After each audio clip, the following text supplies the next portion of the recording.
That open staff position that you've been putting pause on, delaying on, it's affecting more than your calendar. And today on the podcast, we're going to unpack the real toll of long, drawn-out hiring processes. From team morale to momentum, we're going to show you why waiting too long can quietly unravel your ministry health and what you can do to get unstuck without rushing on the wrong hire. Hi there, my name's Todd Rhoades. I'm the co-founder over at chemistrystaffing.com, and I'm your host right here on the Healthy Church Staff Podcast. The position's been open for 6 months, and your team's exhausted, and Sundays keep coming, and that gap keeps growing, and everybody keeps asking, when are you going to hire somebody? Sound familiar? Today, we're going to talk about what happens when your church staff search drags on and how to find momentum again. That's the reality in today's kind of market, is that searches are taking longer.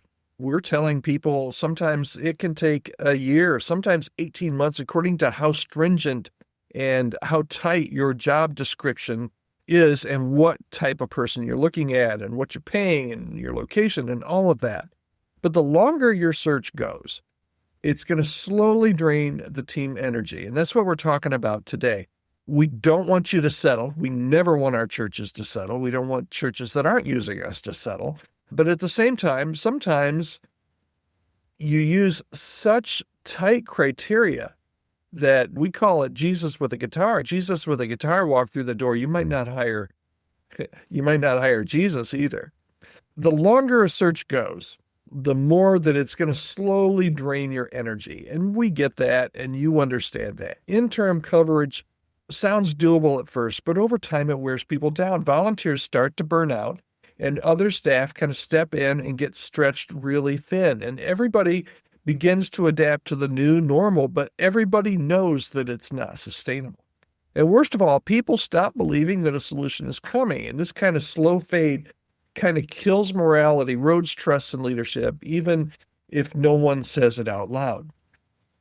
So you might think that the delay is about getting the right person. And sometimes it is. You need to be patient and you need to find the right person. But you also need to consider what's happening internally. There's some momentum loss, there's some vision drift, there's some increased turnover possibly, maybe some declining trust in leadership, that you're really actually searching for somebody. A staff search isn't just about a task. It's a signal to your church about your priorities and your clarity and your sense of urgency. And if it feels like no one is in a hurry, then your team starts to wonder, do we even care about this role anymore? That's what no one ever says, right? It's underneath the surface. But here's the key. You need to figure out, how can you keep momentum even if you haven't hired yet, even if you haven't found the right person? Because honestly, keeping momentum is the key. How long your search is taking is a side note, as long as you can keep that momentum going. And the longer that you go, obviously, it's going to be hard to keep that momentum going. And if you're in a long search, don't just wait. You might be in a position where you do have to wait, but don't just wait. You need to lead through it as well, okay? And you say, Todd, we've been 8 months into our search and we have not found the right person, and volunteers are about ready to mutiny, and our board is getting upset. We hired a search firm and they're not finding anybody either, and it's just taken so much longer than we thought it was going to take. What do? There's part of it that you do need to just persevere, keep going, and lead, because I'm telling you, a year down the road when you have your new staff member, if you did your search properly, you're going to look back and say that the fog of that interim, when you didn't have that person there, is going to slowly fade away. So this is momentary. You have to remember that. You might be in a period of waiting, that's okay, but you don't just wait. You don't just wait and not ever tell anybody what's going on in the background. You need to lead through it, okay? You need to lead through it, and here's how. You need to set some internal deadlines for each phase of the search, right? And communicate regularly with your staff about where things stand. That's one of the big things, is if your staff never hears an update and you're 6 or 8 or 10 months into a search, they think nothing's happening. Even though things are probably happening, you're doing interviews and you're interviewing candidates and you're still collecting resumes and you're turning people down, maybe that they don't see any of that. So you need to clearly communicate regularly, and you need to start with your staff or your team or your board.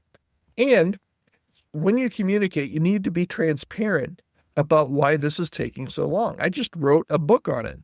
I don't have a copy of it here, believe it or not. It's called Silent Alarm, but it talks about why it's taking so much longer to find really good qualified staff members. So you need to communicate regularly with your staff. You need to be transparent about the why behind why the timeline is taking longer than what you'd like it to. And here's a secret.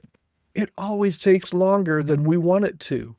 It used to be, and this is the premise of the book, you can go to chemistrystaffing.com/silent alarm, get a copy of the book. But it used to be that you could just post the job and you get 100 resumes and you pick the best one, and a month later you had your hire. It's not that way anymore. So you got to be transparent about why there is a delay. And maybe you need to assign some interim leadership with authority, not just responsibility, so that that momentum can continue. Believe it or not, your team, if you shoot straight with them, if you tell them, hey, we're making some progress, be transparent about maybe why it's taking a little bit longer than what you'd like to, guess what? Your team, 9 times out of 10, is going to be right there with you. And they're going to be your cheerleader and they're going to support you. If you do not talk to your team about it, and same goes with your staff, same goes, especially for high-level hires, with your congregation. If you're hiring a senior pastor and you're 6 months into it, and the last time you gave an update to your congregation was 6 months ago when you launched the search, people are going to start jumping ship because you're not communicating regularly and you're not being transparent. And maybe you need to celebrate progress, even if it's not the final decision, and share little tidbits of, hey, we were this close. We had somebody and they just decided they didn't want to move at the last minute. Or we've got somebody that we're bringing on site in a couple of weeks. Those kind of, again, communication, celebrating that progress is really key. The longer the search goes, the more you need to be able to do that, okay? Your goal is to keep your team engaged and hopeful, even when the search takes longer than you went. All right, here's the bottom line for today. It's not the delay that breaks your team during a staff search. It's the silence and the drift and the lack of what they see as visible movement. So you just need to communicate and you need to be transparent. What's one thing your church could do to bring the energy back during a long search? I'd love to hear from you. You can reach out to me anytime, podcast@chemistrystaffing.com. And if maybe you're in the middle of a long search and you just feel like, Todd, I could use a little bit of help here. That's what we do at Chemistry Staffing. We can't guarantee that we're going to have you somebody in 90 days either, but we do have a lot of resources that we can bring to the table in a partnership. So if you'd like to have any information or just a conversation with me or somebody on our team about the possibility of helping you find that staff member, you can reach out to me anytime, podcast@chemistrystaffing.com. All right, that's it for today. Thanks for joining me on the Healthy Church Staff Podcast today. Hope you'll join me again tomorrow, where we will tackle another topic that hopefully you as a church staff member will be really interested in. Thanks. Have a great day.